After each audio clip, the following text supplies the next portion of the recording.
ouvintes! Sejam bem-vindos a mais uma edição do nosso Jornal Presença. Hoje temos muitas novidades e atividades interessantes para compartilhar com vocês. Então, fiquem com a gente e aproveitem. Temos Café Presença, Arena Brito, Estante Brito e muito mais. Tá recheado mesmo, Bruna. Então, vamos lá. O nosso amigo e parceiro do jornal, José Daniel, entrevistou o professor Dr. Manuel Ricardo Breguelé e falaram sobre um tema muito preocupante, que é o nosso clima atual. Vamos conferir como foi esse bate-papo. Vamos ao Café Presença. Em meio ao cenário das altas temperaturas que estamos vivenciando e às catástrofes naturais, vamos falar sobre o desequilíbrio ambiental e os desastres socioambientais. Para este assunto, nosso entrevistado é o professor Dr. Manuel Ricardo Simões. Seja bem-vindo, professor. Muito obrigado pelo convite. Professor, nós estamos acompanhando, infelizmente, o que aconteceu no Rio Grande do Sul, as enchentes. O que geograficamente aconteceu lá? Na geografia a gente trabalha com escalas. As escalas têm umas escalas, por exemplo, espaciais, que vão do local, regional, ao global. E escalas temporais. A gente fala em coisa de 10 anos, 20 anos, 30 anos, 50, 100 anos. O clima ele tem essa variação com ciclos, né? Por exemplo, se você reparar, falar que tem uma enchente dessa em 41. Eu não vou dizer assim se a quantidade de chuva foi a mesma, mas uma coisa com certeza, na escala temporal, o espaço do Rio Grande do Sul mudou consideravelmente desde então. Você associou então uma chuva muito forte com uma série de condições locais, inclusive de degradação ambiental do espaço, que agravaram a questão das enchentes. Uma condição de fatores climáticos, e alguns deles causados por uma circulação atmosférica continental, e fatores locais. Quais fatores?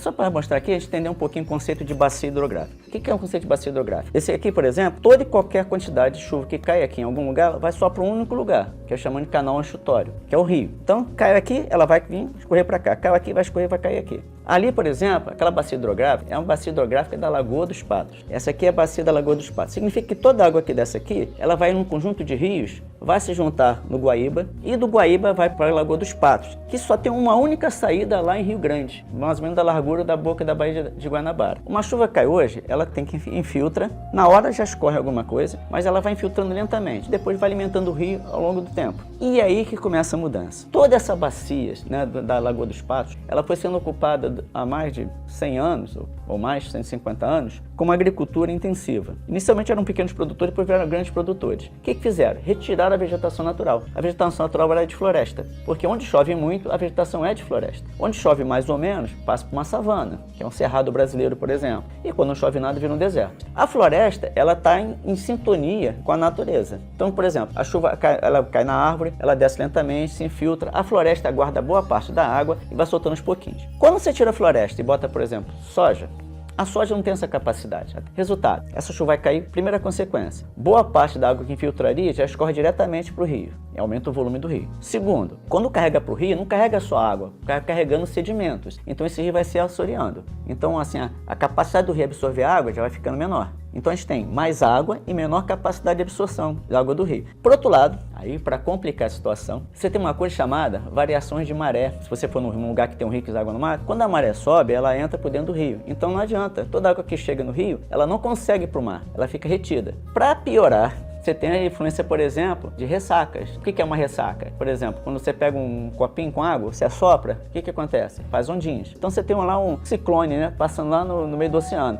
Ele vai empurrar a água do mar que vai em direção ao continente. O que acontece quando ele entra na boca da baía? Ele entra mais pela baía. Então assim, uma maré normal que sobe 1 metro, numa maré tempestade sobe 2, 3 metros. E então não tem como a água da Lagoa dos Patos sair para o oceano. Ok? Resultado, vai ficando retido. Chega um ponto que a água do rio, ela não consegue chegar na lagoa, porque a lagoa já está cheia. Às vezes, pelo contrário, a lagoa já começa a entrar por dentro dos rios. Resultado disso que vai enchendo, essa água não tem para onde ir. Quer dizer, na verdade ela tem para onde ir. Onde é? A sua planície de inundação. Todo rio tem uma planície de inundação. Ou seja, a maré, que o nome como já diz, vai inundar em determinados momentos. O grande problema é que você botou cidades inteiras dentro das planícies de inundações, contando de que nunca ia acontecer mais isso. Como aconteceu em 41, aconteceu agora, pode acontecer, por exemplo, mais à frente. E aí, é claro, se você tiver aumento da quantidade de chuvas, 41 subiu para 4,30 metros, agora chegou a 5,50, ou seja, 1 metro a mais. Pode botar que esse 1,20 m, 1 metro é por conta das mudanças de como recebe água, né? E os 20 da quantidade maior de chuva.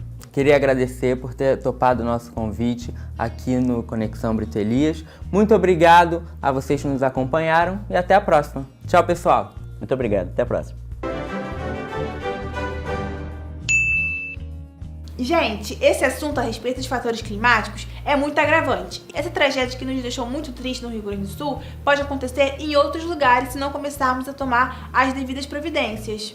E agora, vamos falar sobre o aulão da UERJ. José Daniel esteve presente e fez uma matéria sobre como foi esse evento preparatório. Vamos conferir.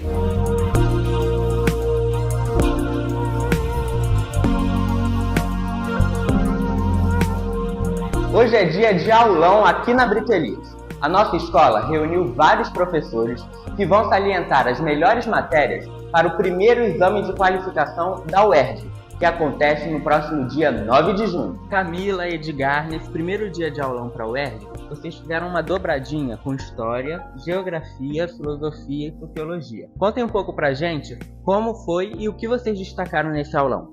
Em História, a gente está abordando aí Primeira, Segunda Guerra, ditadura militar. A gente vai estar trabalhando em filosofia, indústria cultural, que é sempre bom a gente saber, sempre cai na prova, e alguns conflitos atuais. E aí a gente está trabalhando junto, né, Edgar? Com certeza. Na sociologia e na geografia, procurei trazer os pensadores clássicos, né, na sociologia, Marx, Weber, Durkheim, e na geografia contextualizar com assuntos atuais como a questão palestina, a guerra da Ucrânia, a questão climática. São questões muito importantes, que estão em altas aí, sempre está flutuando dentro de outras disciplinas, como a própria história também. Pessoal, nós estamos agora com o professor Rodrigo de Biologia. Rodrigo, seja bem-vindo. Manda uma dica para quem vai fazer o primeiro exame de qualificação da UERJ. Nesse primeiro exame, as matérias mais cobradas são Ecologia, Fisiologia e também Bioquímica. Então, um foco maior nessas matérias e, claro, você deixar todo o restante de lado para ir bem nos estudos. Tá bom, Rodrigo, muito obrigado. E nós estamos aqui no segundo dia de aulão para a UERJ com essa super dupla que dividiram as matérias de língua portuguesa. Professora Amanda Oliveira, professora Suelen Anversa. Olá, hoje nós falamos sobre as características da crônica e do autor Luiz Fernando Veríssimo e sua ironia contagiante. A partir da análise das crônicas do Veríssimo, nós revisamos alguns conceitos e exemplos de figura de linguagem, conteúdo muito importante para análise de obras como estas. Muito obrigado, professor. O aulão foi um sucesso. Muitos alunos aproveitaram essa oportunidade para se preparar melhor para o vestibular. Iniciativas como essas são fundamentais para o nosso sucesso acadêmico. Falando ainda sobre a UERJ, se liga no Estante Brito, que vai citar alguns livros pedidos no exame deste vestibular. O Estante Brito de hoje está um pouco diferente, tudo por conta do vestibular da UERJ. Vamos apresentar para vocês alguns livros exigidos para as provas. Anotem aí. Para o primeiro exame de qualificação, a obra indicada foi As Mentiras que os Homens Cantam, de Luiz Fernando Veríssimo. Para o segundo exame de qualificação, foi selecionado Quincas Borba, de Machado de Assis. Para a prova de língua portuguesa e literatura, no exame discursivo, Caim, de José Saramago. E para a prova de redação, O Conto da Aia, de Margaret Atwood. Então, boa leitura, boa prova e boa sorte!